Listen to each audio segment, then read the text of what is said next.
Mesdames, Messieurs, bonjour, merci de prendre ce rendez-vous de l'émission Opinion de ce dimanche. Opinion donne la parole ce dimanche à Maître Thierno Olori Togbe. Il est expert financier, avocat au barreau du Bénin, membre du Conseil national de régulation au sein de l'autorité de régulation de l'électricité au Bénin. Il est également membre de la Confédération africaine de tennis. Avec lui, nous parlerons de la jeunesse béninoise, des mots qui minent cette jeunesse, des clés de réussite. Nous parlerons également de la politique. Et pour en parler, je ne suis pas seul, je suis avec René Soglo. Bonjour René. Raoul Steve Gounoukan, bonjour. Thierno Olori Togbe, bonjour. Bonjour Monsieur Soglo, Monsieur Gounoukan, bonjour. Merci beaucoup de me recevoir ici dans votre studio. C'est nous qui vous remercions. Merci d'avoir accepté notre invitation d'entrée. Nous allons vous demander, pour ceux qui ne connaissent pas bien Maître Thierno Olori Togbe, ils doivent penser à qui? Je suis avocat au barreau du Bénin. J'ai soufflé il y a quelques semaines ma 40e bougie. Félicitations. Merci. Je suis marié, père de 2 enfants, une fille et un garçon qui sont formidables. Et moi-même, je suis en réalité un produit de la finance. Je suis avocat aujourd'hui, c'est vrai, mais j'ai commencé à travailler dans le secteur de la finance. J'ai été analyste financier à la Société Ouest Africaine de gestion d'actifs, la SOAGA. Mais j'ai repris mes études et j'ai décidé d'embrasser la carrière professionnelle de mon père et aussi de mon grand-père parce que je suis petit-fils et fils d'avocat. J'ai repris mes études donc, j'ai passé l'examen du barreau, j'ai été notamment major de promotion à l'examen du barreau en 2011 et j'ai fait mon stage d'avocat chez mon père, Maître Léopold Olori Togbe. J'ai ensuite eu l'opportunité de travailler à la Banque africaine de développement. J'ai été conseiller juridique en chef au sein d'une institution qui est hébergée par la BAD, qui s'appelle la Facilité africaine de soutien juridique, qui assiste les gouvernements africains dans le cadre de transactions avec les investisseurs étrangers et dans des contentieux des litiges un peu complexes. Donc j'ai passé 8 années à la BAD. Après ces 8 années, j'ai éprouvé le besoin, l'envie de revenir au Bénin pour participer moi aussi à la construction de notre pays et à la transmission, au partage des compétences et du savoir que j'ai pu acquérir au sein de la BAD. D'accord, nous allons rentrer dans le vif du sujet. Au cœur de cette émission, comme vous l'annoncez tantôt, Raoul Steve Gounoukan, la jeunesse et la jeunesse béninoise. Mais quand on parle de la jeunesse, qu'est-ce que cela représente pour vous, Thierno? Bon, vous voyez, je peux dire moi aussi que je fais partie de la jeunesse ou que j'en ai fait partie parce que je vais partager une anecdote avec vous. Le jour où je prenais fonction au sein de l'autorité de régulation de l'électricité, il y a un collègue qui m'a dit, il était surpris de me voir parce que bon, les autres personnes membres qui descendaient de fonction et ceux qui venaient avaient tous un âge un peu plus avancé que le mien. Et donc il me prend à partie et il dit, mais vous êtes jeune, hein? Je lui dis, ah oui, mais qu'est-ce qu'on appelle jeune? Donc je voudrais commencer à répondre à votre question par une définition de ce qu'on entend par jeune. Ce qu'on entend par jeunesse. Vous savez, nous, on a certains automatismes. Commencer par faire des définitions. Oui. J'ai demandé donc à ce collègue qu'est-ce qu'on entend par jeune et pourquoi il me trouvait jeune. Et il me dit, par définition, selon la constitution du Bénin, on est jeune jusqu'à 40 ans. Donc je crois que j'étais encore jeune il y a quelques semaines. Et donc, vous avez basculé de l'autre côté. Je viens de basculer de l'autre côté. Ouais. Donc je peux dire que la jeunesse constitue pour moi un sujet de préoccupation parce que j'en suis pas loin non plus. Ouais. Même si selon la définition de mon collègue, je ne suis plus jeune depuis quelque temps. Je pense qu'elle me tient à cœur parce que la jeunesse est le ciment d'une nation. C'est la jeunesse qui construit la nation et qui permet véritablement de développer un pays parce que c'est la force. Et aujourd'hui, les pays africains ont une population jeune et cette population jeune est une force. Ce n'est pas une faiblesse. À la fois, c'est une force, mais il faut qu'on puisse véritablement profiter de cette force-là pour qu'elle ne se retourne pas contre nous-mêmes. D'accord. Se faire de lance fait face à une kyrielle de difficultés, Raoul. Oui, aujourd'hui, la jeunesse, on le dit, est le fer de lance La jeunesse est l'espoir d'un pays. Aujourd'hui, quand vous jetez un regard sur la jeunesse béninoise, est-ce que vous êtes fier de cette jeunesse? Alors depuis quelque temps, je suis en tournée partout dans le Bénin et j'ai l'opportunité de rencontrer la jeunesse béninoise. Je vois que cette jeunesse éprouve un certain nombre de frustrations, éprouve beaucoup de difficultés, notamment la question du chômage. L'emploi des jeunes est une préoccupation majeure au Bénin comme dans d'autres pays. Mais lorsque nous avons une population aussi jeune et qui a aussi peu d'opportunités pour tout le monde, eh bien, la question de l'avenir de la jeunesse se pose. Plusieurs d'entre eux auront envie d'aller à l'étranger. Moi, c'est vrai que j'ai étudié à l'étranger. On pourrait se demander, mais pourquoi vous vous êtes rentré alors que beaucoup de jeunes ont plutôt l'envie de faire le chemin inverse et de ne plus revenir. Je pense que nous avons des opportunités ici dans notre pays, au sein de notre continent. Il faut savoir les saisir, il faut bien s'organiser et se dire que rien n'est perdu. Il faut réfléchir, il faut avoir des outils, bien sûr, pour pouvoir s'en sortir dans un environnement très compétitif, très concurrentiel, où tout le monde devrait pouvoir avoir sa place. Alors, vous êtes jeune, vous êtes expert financier, je l'ai dit, avocat au barreau du Bénin, membre du Conseil national de régulation au sein de l'autorité de régulation de l'électricité. Vous êtes membre de la Confédération africaine de tennis. Alors, un parcours qui force l'admiration. Comment vous avez pu gravir tous ces échelons? Il faut dire que j'ai quand même eu un certain nombre d'avantages, il est vrai. Je suis né dans une famille où il y avait des avocats déjà, donc le métier d'avocat que j'exerce n'est pas un métier qui m'est inconnu. Je pense que à l'âge de 7 ou 8 ans, je commençais déjà à fréquenter le tribunal de Cotonou. Mais je pense également qu'il faut soi-même développer un certain nombre de compétences, avoir certaines stratégies, les mettre en œuvre parce que le milieu dans lequel vous naissez n'est pas forcément le seul déterminant de ce que vous serez.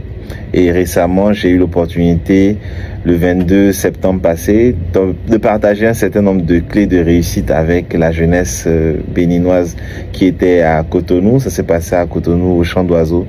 Et j'ai pu partager quelques clés de réussite qui sont, moi, mes petits secrets de réussite. On en parlait tantôt, cette jeunesse béninoise fait face à plusieurs difficultés, mais avant de les aborder, quand vous regardez de 60 ans aujourd'hui, qu'est-ce que cette jeunesse-là a pu tirer, cette jeunesse-là, parce qu'elle a évolué dans le temps, a pu tirer de différentes expériences rencontrées par le pays, du Dahomey jusqu'au Bénin, et comment vous voyez l'avenir? Je vais dire d'abord qu'il faut se souvenir que les États africains ont été fondés par des jeunes. Si on regarde véritablement les pères fondateurs des pays africains ou ceux qui étaient les leaders il y a 60 ans, c'était essentiellement des jeunes. Si on dit aujourd'hui que quelqu'un de 40 ans est un jeune, il faut se souvenir que le général Mathieu Kérékou, commandant à l'époque, avait 39 ans lorsqu'il a accédé au pouvoir, et plusieurs autres leaders politiques comme Nkrumah, Omen Houphouët-Boigny ou d'autres, les pères fondateurs de plusieurs pays africains, étaient jeunes au moment où ils ont accédé au pouvoir. Je pense que dans le temps, ces jeunes de l'époque ont pris de l'âge et parfois n'ont pas toujours laissé... On oublie même qu'ils ont été jeunes. Oublié qu'ils ont été jeunes et qu'ils ont été les leaders qui ont en fait porté ces pays sur la voie de l'indépendance. Je crois qu'aujourd'hui nous sommes à l'orée d'un nouveau cycle dans lequel, tout comme il y a un peu plus de 60 ans, les jeunes ont été des moteurs de l'évolution, du changement, de grands changements dans nos pays. Nous sommes à un cycle où cette donne-là, c'est en train de se renouveler, je pense. Et nous l'avons vu dans d'autres pays où les jeunes ont pesé politiquement pour pouvoir avoir un environnement dans lequel ils se retrouvent, avoir également des décideurs politiques notamment, qui tiennent compte de la réalité, de leurs besoins et qui ont des solutions qui sont également adaptées aux réalités de cette jeunesse-là. Okay. Alors, vous l'avez dit tantôt, la jeunesse, vous avez fait le constat que la jeunesse éprouve des frustrations. la jeunesse éprouve des frustrations. Quand vous parlez de frustration, qu'est-ce que vous y mettez concrètement? Je pense que pour un jeune aujourd'hui, si vous venez lui dire que grâce au travail, il aura une belle vie demain, il va questionner ce message-là. Je suis moi-même un exemple, je pense, du fruit du travail, mais il va se dire peut-être que ça c'est juste une exception, ou peut-être qu'il a eu certains avantages au moment de naître, peut-être qu'il connaissait un certain nombre de personnes. Est-ce que l'environnement n'a pas été plutôt le seul facteur? Donc au jour d'aujourd'hui, les jeunes se disent, mais si moi je suis au chômage, je dépose mon CV un peu partout, qu'est-ce qui se passe? Je n'arrive pas. Il faut certainement que ceux qui organisent la vie de la cité ressemblent à la majorité de la cité. Et ce n'est bien sûr pas une pierre qu'on va jeter à nos aînés, parce qu'on a besoin de l'ancienne corde pour pouvoir tisser la nôtre. Mais l'implication de cette jeunesse-là dans la gestion de la cité est un facteur, ou serait un facteur déterminant dans la prise en compte de ces réalités et dans la proposition de solutions. On a eu l'exemple des cybercriminels.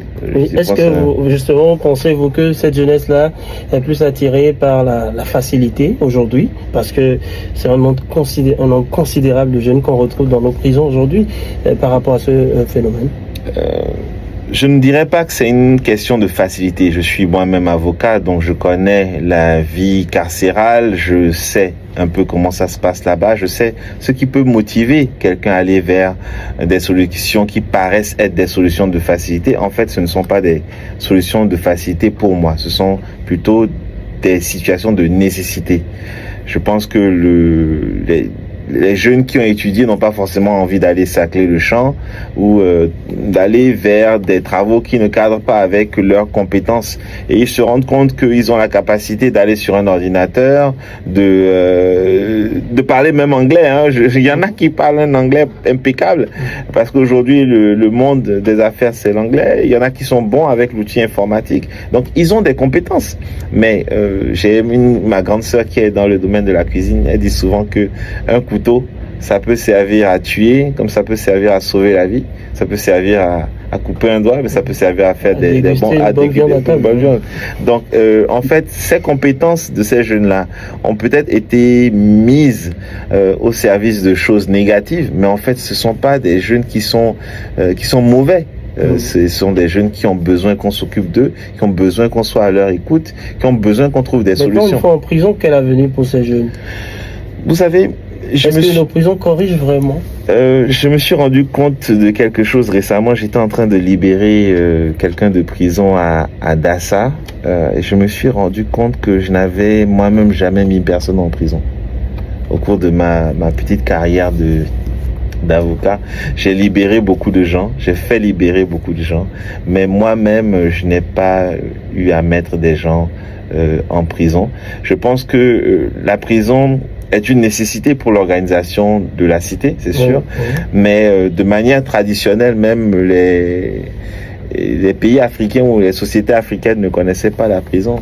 Il y avait le bannissement, il y avait les sévices corporels, il y avait un certain nombre de pratiques, mais le fait de prendre quelqu'un et de l'enfermer, en fait, c'était pas moi je suis quelqu'un proche en tout cas de la recherche de nos traditions, de nos valeurs africaines, et je pense qu'en cherchant, je n'ai pas trouvé dans la tradition africaine cette notion, cette pratique-là. Il y avait l'esclavage entre peuples africains, bien sûr, il y avait l'esclavage, c'est-à-dire on prend le peuple ennemi, on le réduit à son service, ça existait. Il y avait les sévices corporels, il y avait le bannissement, mais le fait de prendre des gens et de les fermer dans un environnement et qu'ils deviennent en fait une charge pour tout le monde, et qu'ils s'empirent, parce que je pense que quand on rentre en prison, on se mélange, frotte avec des gens qui sont peut-être plus expérimentés dans un niveau supérieur dans le domaine du mal.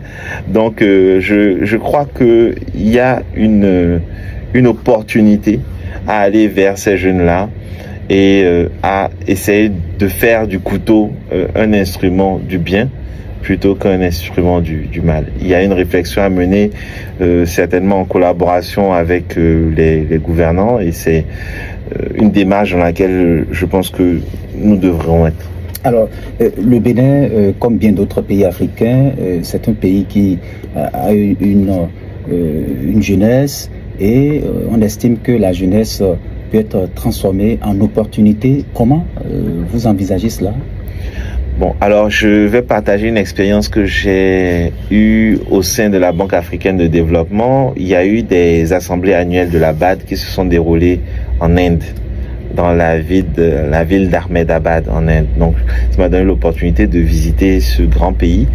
Et j'y ai vu notamment des ingénieurs en informatique, des filles comme des garçons, sur des étages et des étages. C'est-à-dire que il y avait plein d'ingénieurs informaticiens devant leur ordinateur et ils étaient en train de fournir des services pour une clientèle américaine. Et c'était dans plusieurs bâtiments, c'est très impressionnant. Si vous faites des recherches sur Internet, vous allez certainement voir. Dans la ville d'Ahmedabad, dans la région du Gujarat, je crois, et il y a véritablement une industrie de l'informatique. Donc aujourd'hui, nous avons des cybercriminels. Ça veut dire quoi? Ça veut dire que nous avons des gens qui savent utiliser d'outils informatiques. Très bien. Nous avons des gens qui, parmi eux, bien souvent, savent parler anglais. Et je crois qu'il y a un possible recyclage. Bien sûr, il ne s'agit pas que des jeunes qui sont en prison pour lesquels il faut trouver des solutions. Il y a ceux aussi qui n'ont rien fait et qui se demandent mais qu'est-ce que je vais pouvoir faire? Et qui ont ces compétences. Et qui ont les mêmes compétences. Donc, par exemple, on pourrait voir dans quelle mesure développer une industrie informatique plutôt que de développer des nouvelles prisons pour enfermer ceux qui voudraient subvenir à leurs besoins. Parlons de ce phénomène. Est-ce qu'on peut remettre en cause l'éducation, notre système éducatif? Est-ce que ce système-là permet toujours à cette jeunesse-là, une fois arrivée au sommet, de se lancer directement? Vous savez, récemment, nous avons fait une action philanthropique avec certains amis. On a distribué des kits scolaires un peu partout dans le Bénin. On a distribué 200 kits scolaires répartis dans 40 écoles, 40 CEG, en collaboration avec l'association des parents d'élèves du Bénin, les différentes associations de parents d'élèves du Bénin. Et ça m'a donné l'opportunité d'aller à la rencontre des écoles et des enseignants, de connaître la réalité. Je pense que les enseignants font un travail énorme et n'ont pas forcément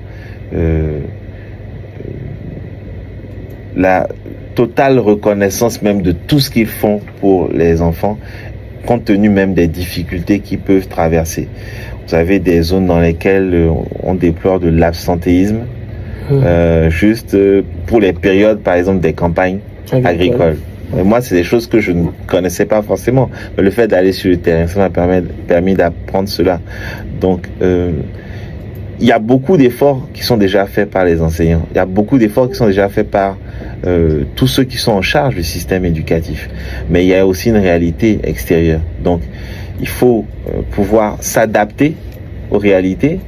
On a voulu forcément répliquer un système éducatif qui est importé. Mais est-ce que si on prenait un peu de recul, on ne pourrait pas trouver des solutions pour que l'année scolaire, je ne sais pas, je donne des idées, je ne dis pas forcément que c'est ça, que l'année scolaire soit adaptée aux campagnes agricoles, par exemple. Parce que quand on est jeune, c'est vrai, dans un milieu agricole, il y a des petits jobs qu'on va faire, soutenir les parents. Et il y a certains jeunes même qui, en réalité, subviennent à leurs propres besoins en étant quasiment à leur propre compte. Des élèves dans les CEG, qui sont quasiment à leur propre compte à travers l'agriculture. Et c'est avec ça qu'ils réussissent à vivre. Donc je pense que on pourrait réfléchir à développer des solutions qui sont adaptées à nos réalités et ça aiderait tout le monde. Voilà. Alors aujourd'hui, lorsque vous observez la jeunesse, est-ce qu'elle nourrit cette ambition de véritablement travailler pour être au service de son pays? La question de la fibre patriotique se pose lorsque un jeune est frustré. C'est normal. Donc avant de se dire même qu'on va travailler pour son pays, quand le jeune a plutôt envie de partir, vous voyez qu'il n'y a plus vraiment cette fibre-là. L'extrême même de la fibre, c'est de dire... L'Eldorado est ailleurs, ou c'est l'étranger qui me propose mieux que mon pays. Ouais, on se dit cela et c'est souvent à tort et c'est au péril de sa propre vie.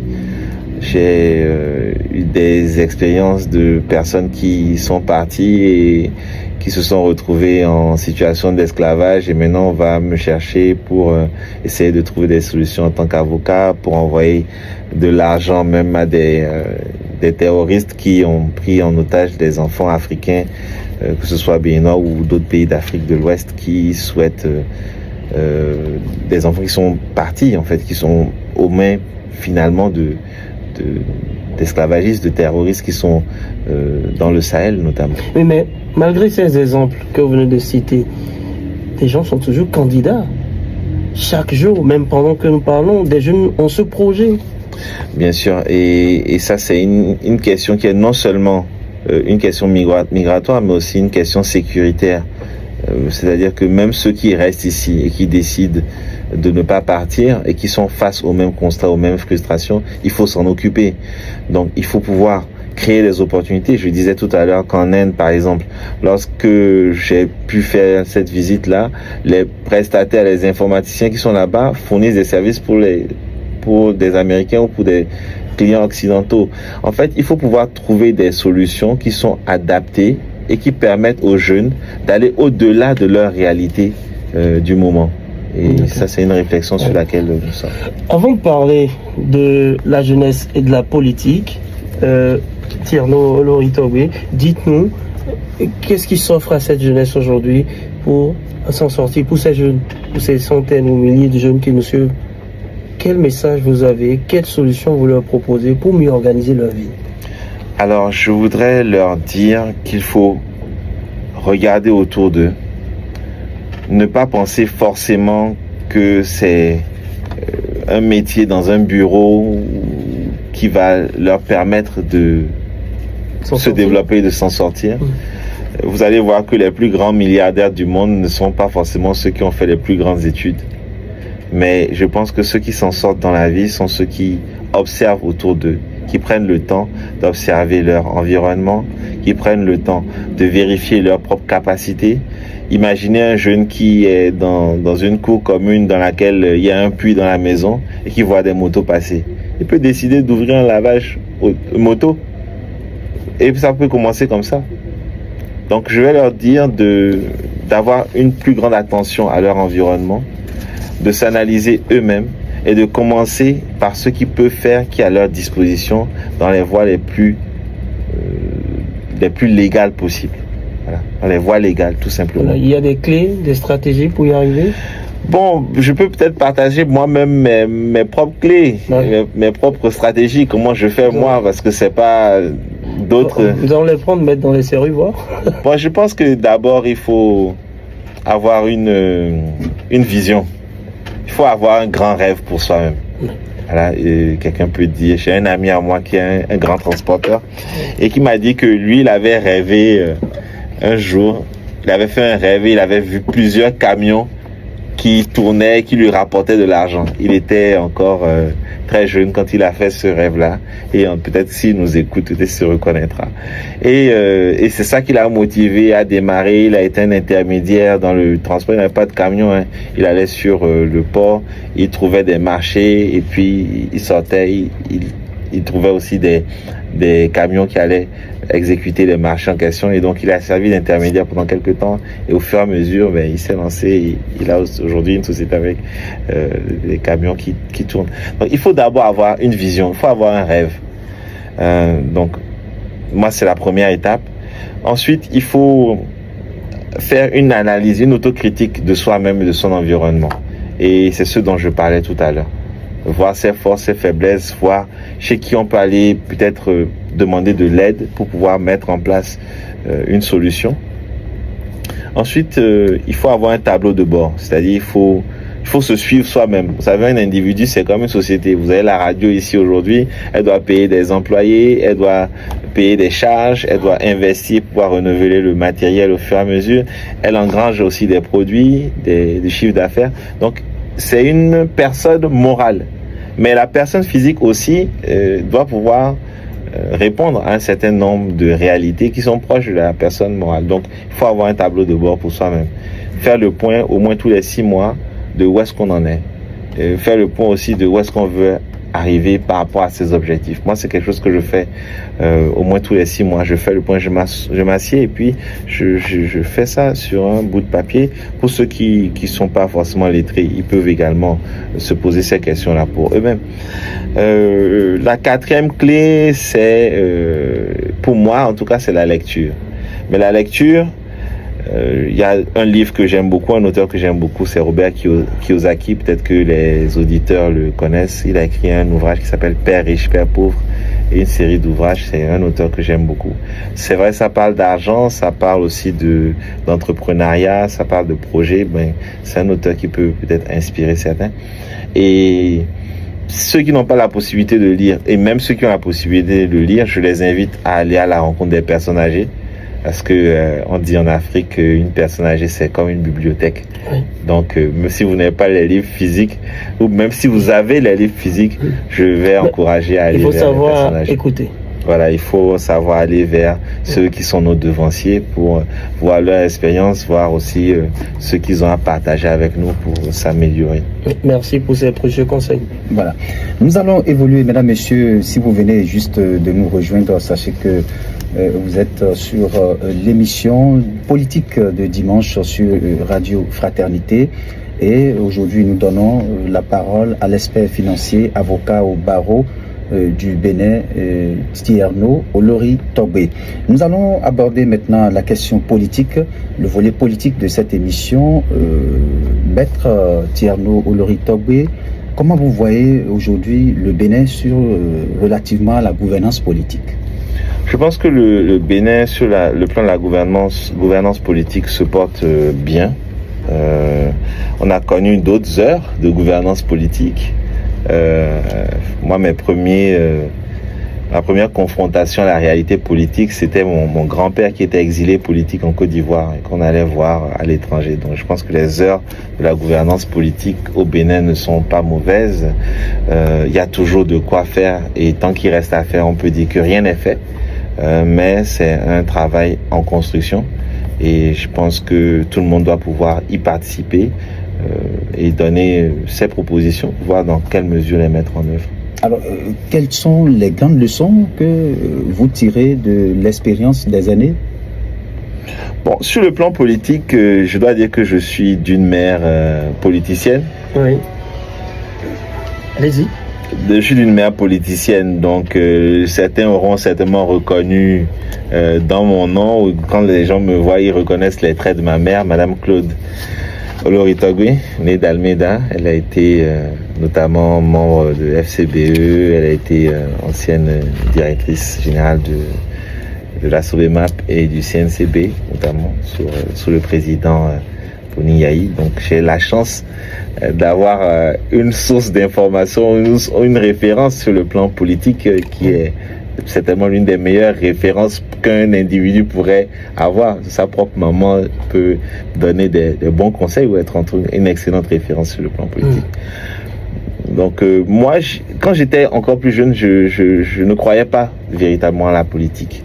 J'ai eu à dire à ma mère en 2011, je crois que la politique, ça ne m'intéressait pas et que c'était pas une bonne opportunité ou c'était pas quelque chose qui méritait forcément qu'on y mette son temps et son argent, parce que ma mère a mis beaucoup d'énergie dans la politique. Je pense que les auditeurs ou d'autres Béninois le savent bien.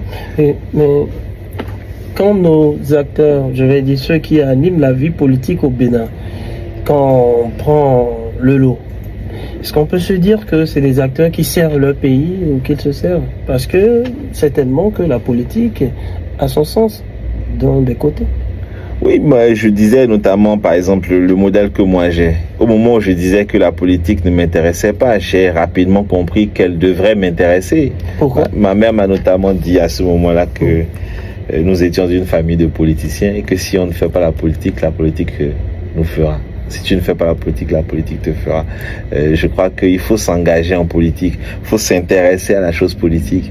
Il ne faut pas être en marge de la politique. Parce que qu'est-ce qui peut pousser un citoyen à fuir la politique? Bon, on peut se dire que c'est dangereux. Et si vous dites je suis dans la politique, on aura envie de vous dire ah non, c'est un milieu qui est un milieu dangereux, un milieu hostile, un milieu où on se fait des coups bas, etc. Mais je vais vous donner une phrase. Si vous dites que l'éducation ça coûte cher, demandez-vous aussi le prix de l'absence d'éducation. Ça coûte certainement plus cher. Donc, si vous dites que c'est dangereux de faire la politique, demandez-vous aussi quel danger vous courez à ne pas en faire. Voilà. Alors, quand on parle politique, on voit aussi 2026, les élections générales de 2026 au Bénin. Comment vous entrevoyez l'avenir politique du Bénin? Je pense que 2026, c'est un grand rendez-vous pour nous tous. C'est un grand rendez-vous pour nous tous et d'abord un grand rendez-vous pour la jeunesse béninoise. Je crois que l'Afrique a démontré que la jeunesse constitue aujourd'hui un poids politique majeur.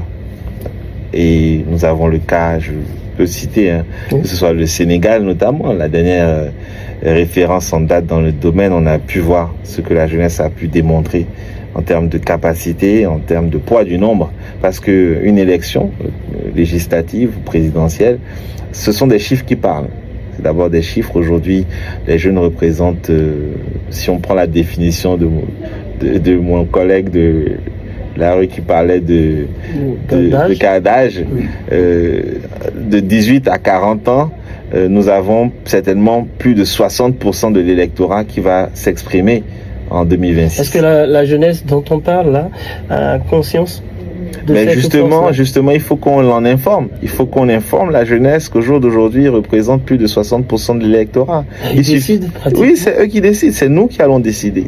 Si on décide d'aller à gauche ou à droite, eh bien, on ira à gauche ou à droite. C'est qu'il y a une expression de « il dit à droite ». Je vais à droite, il dit à gauche, je vais à gauche, mais c'est cette jeunesse-là qui dit. Cette fois-ci, c'est la jeunesse qui va dire. C'est la jeunesse qui va dire à droite ou à gauche, et c'est la jeunesse aussi qui va dire pi et qui va dire pas. Donc, je crois que c'est un rendez-vous. 2026, je l'envisage sous l'angle de la présence de la jeunesse. Voilà. Et des propositions. Donc, comment négocier ce virage? Justement, parce que quand on parle d'élection, il y a surtout cette peur que la paix est en danger. Je pense que d'abord, il faut avoir la foi que tout se passera très bien. Le Bénin est une référence et les mains de nos ancêtres seront avec nous par la grâce de Dieu pour que la paix soit préservée. Il faut avoir la foi. Et l'avenir. Et le comportement quel doit être, justement, quel doit être le comportement des acteurs politiques dans leur grand ensemble? Parce que aujourd'hui, pour appuyer Raoul, nous voyons que l'environnement est onirique, moi je dirais ça, pollué avec des injures de gauche à droite, plutôt que des propositions concrètes. Pour démontrer qu'on a raison, pour démontrer que c'est le meilleur choix ou la meilleure option qui a été prise. Alors ce constat-là, on peut le faire effectivement. Je crois qu'il faut, en matière politique, il faut parler d'idéologie plutôt que d'invective ou d'injure ou bien de personnalisation des débats. C'est l'idéologie qui devrait gouverner en fait la vie politique ou les choix politiques et même les opinions politiques qui sont exprimées par les acteurs. Il faut avoir une idéologie. On dit ok, on est plutôt du bord socialiste, on est plutôt de gauche ou on est plutôt de droite du capitalisme, et c'est par rapport à ça qu'on peut juger l'action de tel ou tel. Ça doit pas être personnalisé.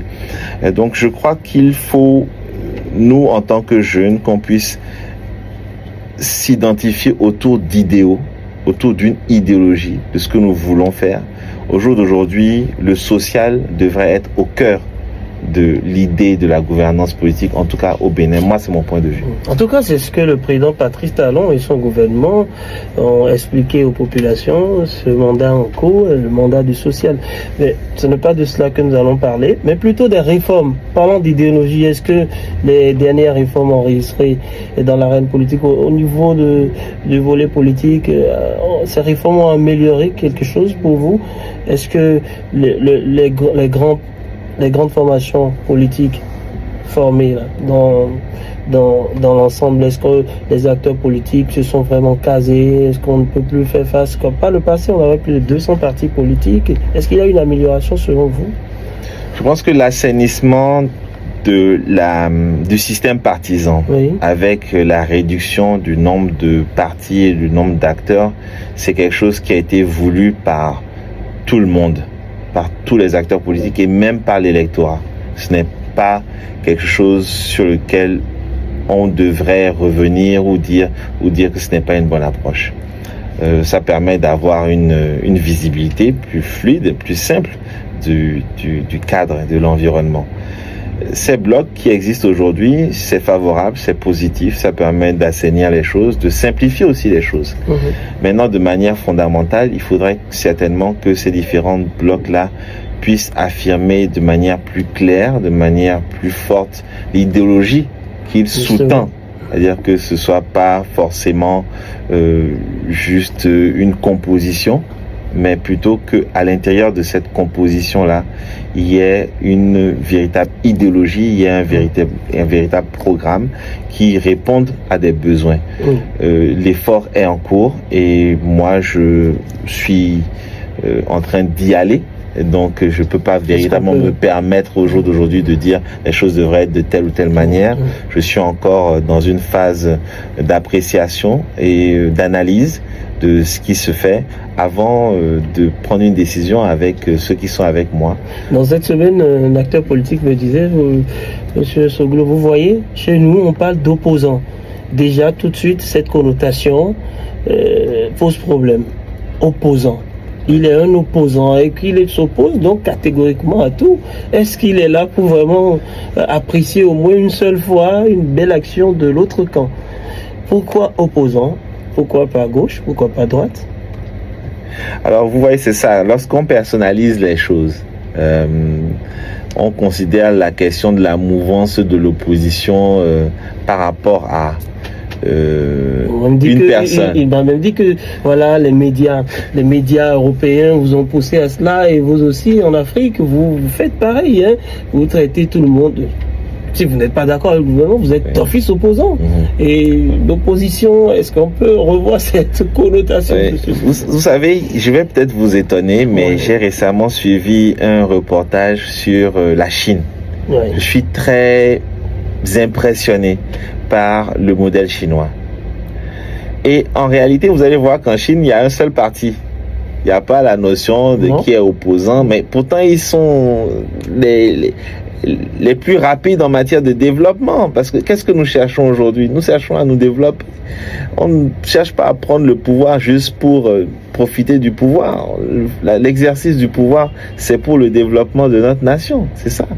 Et par exemple, donc, un modèle de développement comme la Chine n'a pas d'opposants ou de mouvanciers. Donc, il faut s'interroger, se dire, mais... C'est notre choix. Oui, il faut se dire, mais il faut voir d'autres modèles, il faut s'interroger. Et pour savoir si c'est vraiment la question de l'opposition ou bien de la mouvance qui détermine la capacité à organiser une cité et à faire en sorte que les choses marchent. Faire en sorte que les enfants aient un travail une fois qu'ils ont fini d'étudier. C'est ça la question. Et qu'on puisse produire pour nous et produire également pour ceux qui en ont besoin à l'étranger. Et je pense qu'il faut pouvoir s'inspirer d'autres modèles pour se dire que finalement, l'allégorie de la jarre trouée dans laquelle tant les doigts opposants ou mouvanciers devraient pouvoir rentrer, eh bien, il faut en faire une réalité dans notre pays. La jarre trouée du roi Guizot. Oui. Voilà. Et puisque nous parlons des formations... C'était un grand homme politique, un grand homme d'État. Il a lancé le développement. Alors, puisque nous parlons des formations politiques, pour ce que vous avez observé jusque-là, c'est quand on parle de formation politique, c'est aussi des programmes, des projets de société. Pour l'approche utilisée jusque-là, comment vous l'appréciez? Alors, j'ai auprès de certaines formations politiques sollicité le partage d'un projet de société, notamment pour 2026. Je me suis rendu compte, en tout cas auprès de ceux que j'ai sollicités, qu'il n'y avait pas encore de projet de société existant pour l'après 2026. Et face à ce constat, des amis et moi avons initié une démarche qui est la rédaction d'un projet de société que nous avons intitulé Aube Nouvelle 2026. Donc nous sommes en train de travailler là-dessus. Ce projet de société, nous allons à un moment donné le partager avec les formations politiques existantes, voir comment nouer des partenariats, comment aller de l'avant, comment le mettre en œuvre, parce que au-delà d'une seule personne ou de quelques personnes, c'est notre vision de comment nous pensons développer notre pays ensemble et aller plus loin. Il y a déjà pas mal de bonnes choses qui ont été faites au cours de cette décennie qui s'écoule. Il y a aussi de bonnes choses qui peuvent être faites plus tard. Il faut s'organiser, parler avec différents interlocuteurs et faire en sorte de prendre en compte les besoins, les réalités, les propositions d'un grand nombre pour que le Bénin, qui est notre patrie commune, puisse avancer, que nous puissions la construire. Dans ce registre, est-ce que ça voudrait dire que 2026, vous y allez? Je crois qu'on y va tous. Celui qui n'y va pas, il va y être poussé. Un peu comme pour dire, si dans la politique, vous ferez. C'est ça, il faut tous y aller. Alors, les responsabilités. Oui, sur quoi vous comptez mettre l'accent? Les responsabilités aujourd'hui, si, par exemple, on suscitait, bon, c'est le mot, c'est pas, si l'on vous dénichait, si l'on vous proposait. Alors je vais vous partager avec vous une fable en fond. On va pas s'aventurer à la dire en langue fond pour que tout le monde puisse au moins la comprendre, mais c'est une fable de ma belle-mère. Ouais. Et qui dit que on a proposé à un Marouya de devenir le chef du quartier. Et le Marouya a dit: oui, moi je veux bien devenir chef du quartier, mais il faut d'abord que vous allez négocier avec les enfants qui ont les lance-pierres là, parce que eux ils lancent des cailloux sur moi toute la journée. Si eux ils acceptent que je sois le chef du quartier, moi je suis prêt pour le faire. Bon, les tirs vont cesser.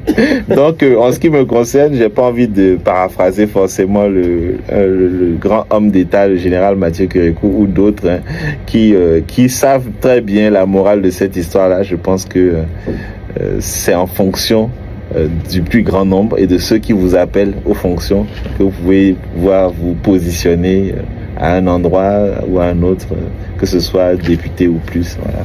Alors, comment vous voyez aujourd'hui le fonctionnement des institutions de la République? Le fonctionnement me paraît stable. Je suis moi-même membre d'une des institutions de la République, notamment l'autorité de régulation de l'électricité. Je suis très reconnaissant et très fier et honoré de pouvoir participer à cet organe-là qui fait partie des organes importants, parce que l'électricité, si on peut aujourd'hui tourner, c'est parce qu'il y a l'électricité et on souhaite que cette électricité-là puisse atteindre le plus grand nombre de Béninois. C'est la couverture universelle que nous recherchons. Les institutions de la République sont en place et fonctionnent. On peut toujours améliorer. On ne va pas dire qu'on est arrivé et ça y est, c'est fini. Il y a bien sûr des points d'amélioration et comme je l'ai dit tout à l'heure, tant qu'il reste à faire, c'est que rien n'est fait encore. Et parlant des institutions, la justice, son rôle aujourd'hui, comment vous appréciez cela? Vous êtes un acteur. Oui, je suis un acteur du secteur judiciaire. J'ai moi-même prêté serment en tant qu'avocat. Dans quelques jours, je vais fêter mes 12 ans au barreau du Bénin. Ouais, félicitations. Merci. Je félicite beaucoup nos juges. Je sais que dans la solitude de leur jugement, ils doivent faire des choix délicats. Et j'ai beaucoup de respect et beaucoup de déférence. Qu'est-ce que ça vous fait quand une affaire défraie la chronique ou la justice rend une décision? Vous savez, on ne peut pas revenir sur une décision rendue, mais peut-être on peut l'apprécier. Mais qu'est-ce que cela vous fait en tant qu'acteur de ce secteur-là, quand les populations se disent voilà, nous ne sommes pas contents, nous ne sommes pas d'accord, ça aurait pu être ci, ça aurait pu être ça, est-ce que c'est vraiment ça? Est-ce que la justice vraiment elle est vraie, ou la justice c'est telle personne? Qu'est-ce que cela vous fait quand vous entendez tout ça? Vous savez, moi j'ai une histoire très particulière avec la justice parce que je suis né dedans, j'ai baigné dedans. Et je considère que ce n'est pas facile de rendre justice. Je me permettrai pas de se tromper. Mais je pense qu'ils sont pas la justice divine, ils sont la justice des hommes et la justice des hommes elle est faillible. Donc tout ce que je peux faire moi de ma position, c'est de défendre mes clients par voie judiciaire. Je ne vais pas sur les ondes pour parler de mes dossiers. Vous avez certainement pas jamais entendu que je suis allé sur les ondes pour parler de mes dossiers. Mon père aussi ne le fait pas. Et pourtant, il a défendu des très grands dossiers. Dans le passé comme maintenant, il a œuvré sur des grandes affaires. Mais c'est une question de style. Mon style à moi, c'est de défendre mes clients devant le prétoire et de me soumettre au jugement que le juge me soumettre à la décision que le juge aura rendue en allant vers les voies de recours qui sont offertes. Voilà. Et en y croyant. Il faut toujours y croire. Toujours y croire. Alors, tout le monde aspire aujourd'hui au développement dans notre pays. Et quand on parle de développement, ça touche un certain nombre de secteurs. Et selon vous, quels sont les leviers sur lesquels on doit toucher si le Bénin vraiment veut aller vers le développement? Alors, je vais vous surprendre, mais au cours de ma tournée, j'ai pu voir une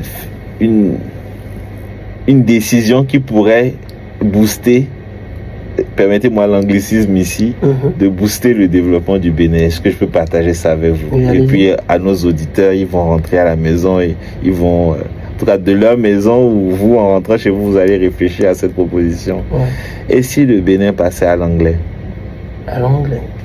Et si nous faisions de l'anglais une deuxième langue nationale au même titre que le français? Au jour d'aujourd'hui. Au jour d'aujourd'hui, vous voyez, le monde entier parle anglais. Il n'y a que quelques peuples comme les nôtres, pour l'histoire qu'ils ont, qui parlent encore cette langue-là. C'est un trésor, bien sûr. La langue française est une très belle langue, il faut la préserver. Tout comme nos langues nationales, il faudrait les exploiter davantage, les valoriser. Mais l'anglais au jour d'aujourd'hui est un instrument de développement. Au cours de mon parcours du Tour du Bénin là, que je suis en train de faire, et j'ai découvert le petit village en fait de Lobogo. Dans le Mono. Oui. Et à Lobogo, en réalité, les gens parlent anglais. Parce qu'il y a pas mal de ressortissants de Lobogo qui vivent au Nigeria, ou en tout cas qui ont une histoire particulière avec le Nigeria. Vous allez voir qu'à Lobogo est peut-être la première ville bilingue du Bénin, mais qui n'est pas située proche d'une frontière avec le Nigeria. Je vous assure que la vie à Lobogo ressemble à une vie d'un pays bilingue. Parce que les pancartes sont en anglais, les noms des restaurants sont en anglais, et plein de choses sont en anglais. Et j'ai pu voir les élèves du CG de Lobogo s'exprimer en anglais. Et donc ça veut dire que c'est pas impossible. Faut pas qu'on se dise que c'est quelque chose complètement surréaliste. C'est très possible. Nous avons la plus grande économie d'Afrique qui est notre voisin, on s'en rend même pas compte. Et si vous prenez les pays asiatiques, vous allez vous rendre compte que plusieurs pays se sont développés en se greffant à des pays qui étaient déjà développés. C'est la stratégie en vol d'oiseau, on a appelé ça dans les théories économiques. C'est-à-dire qu'il y a un grand qui est déjà développé, on lui fournit maintenant peut-être des composants par rapport à ce qu'il produit. Oui. Et donc on produit les composants des produits qui sont déjà avancés chez eux. Par exemple, en matière informatique, on va faire les plaquettes et eux, ils vont faire les téléphones ou bien les ordinateurs. Vous voyez ce genre de choses-là. Donc, c'est une opportunité, ce géant du Nigeria, c'est une opportunité de pouvoir lui fournir des services ou des biens. Ensuite, à l'échelle internationale, si vous voulez avoir vraiment des investisseurs, moi, j'ai passé 8 ans à la Banque africaine de développement. La vraie langue de la BAD, c'est l'anglais. Pour pouvoir rentrer même à la BAD, si vous ne parlez pas anglais, ça va être très difficile pour vous. Mais si vous ne parlez pas français, vous pouvez vous en sortir. Donc en termes d'idées, je ne vais pas partager ici toutes les idées, mais c'est un atout. C'est un atout et je pense que ce n'est pas surréaliste que de penser à faire du Bénin un pays bilingue. Alors, vous avez parlé de la BAD, vous avez parlé de l'Afrique. Est-ce que vous sentez que le Bénin est respecté au-delà de nos frontières? Ça dépend, vous savez, ce qu'on appelle respecter Parfois, on dirait que les Béninois sont craints. Moi, j'ai vécu 8 ans, 8 ans en Côte d'Ivoire. Je pense que les Béninois sont respectés par leur dévotion au travail. Nous sommes un peuple de travailleurs et c'est reconnu à l'échelle internationale où on travaille, on met du temps et du cœur à l'ouvrage. Ça, c'est reconnu. C'est ce que je sais du parcours, du passage que j'ai eu à l'étranger. En tout cas, de la perspective ivoirienne, je pense que les Béninois sont quand même bien accueillis. D'abord, je veux remercier le peuple ivoirien pour m'avoir accueilli pendant 8 années et j'ai passé un très bon temps là-bas et en tout cas le Bénin est respecté là-bas et dans les autres pays aussi. Je pense que les Béninois sont des références. Alors, Maître Thierno Olori-Togbe, nous avons fait le tour. Si vous aviez un message ce matin. Le message, je veux le donner à la jeunesse en leur disant, tout en gardant espoir, de réfléchir ensemble, de s'organiser, de savoir que les rendez-vous qui viennent très bientôt sont des rendez-vous où ils devront avoir leur mot à dire, de s'intéresser à la chose politique parce que c'est certainement une voie, un chemin par lequel nous pourrons ensemble trouver des solutions à leur réalité, à leurs difficultés et aller plus loin ensemble, aller de l'avant et se construire notre pays. Est-ce qu'on saurait laisser notre invité sans me dire un mot sur Parakou? Alors, je vais vous dire un mot sur Parakou. Parakou est la ville que j'aime au Bénin. Pourquoi? Parce que je suis venu chercher ma femme à Parakou. Ah ouais. Est-ce que c'est une réponse suffisamment bonne? C'est à Parakou. Alors, la Parakou a vraiment le gros lot et je salue toute ma belle famille qui habite ici et dans les environs, qui se reconnaîtront. Et jusqu'à Savet, d'ailleurs, je connais très bien la route entre Cotonou et Parakou avec une halte à Savet. Parce que c'est la zone dans laquelle ma femme, qui est de la famille Ogbon, est ressortissante. Et donc, je venais très souvent à Parakou pour faire la rencontre de ma belle famille. Et j'y reviens avec grand plaisir. Donc, Parakou, c'est ma ville chérie. Voilà. Nous sommes presque à la fin de cette émission. René Soglo. Voilà, chers auditeurs, merci de nous avoir suivis. C'était Opinion de ce dimanche où nous avons reçu Maître Thierno Olori-Togbe, un grand acteur de la justice qui a partagé avec nous son parcours élogieux. Vous le savez, il est expert financier, avocat au barreau du Bénin, membre du Conseil national de régulation au sein de l'autorité de régulation de l'électricité au Bénin ici même. Il est membre de la Confédération africaine de tennis, s'il vous plaît. Et on aura l'occasion de le retrouver pour parler sport parce qu'il nous a partagé sa passion pour les sports dans les coulisses. Ce serait pour une autre occasion certainement. Et bien sûr, il a parlé des mots qui minent le développement de la jeunesse avec lui. Il a rappelé aussi toute son histoire avec la politique et le Bénin, et ses voyages, le travail, le modèle de développement qu'on pourrait choisir pour notre pays. Il a parlé de sa vision qu'on pourrait retrouver au niveau de l'Aube Nouvelle 2026 très prochainement. Nous avons parlé de la jeunesse, la justice, comment s'adapter aujourd'hui aux réalités pour redresser cette jeunesse-là et lui créer des opportunités. À cette jeunesse-là, notre invité, Maître Thierno Olori-Togbe, a souligné qu'il faut véritablement mettre en place sa vision, qu'il faut suivre de près et faire un point régulier, s'adonner à la lecture, écouter les personnes âgées et aussi nous sommes revenus sur les réalités politiques de notre nation. Ce sera tout pour aujourd'hui à Raoul-Steve Gounko. Oui, ce sera tout. Mesdames, Messieurs, merci pour votre fidélité à l'écoute de cette émission Opinion de ce dimanche. On se retrouve dimanche prochain pour un autre numéro. Manipulation technique, Franck Degla, Geoffroy Toli. On se retrouve dimanche prochain.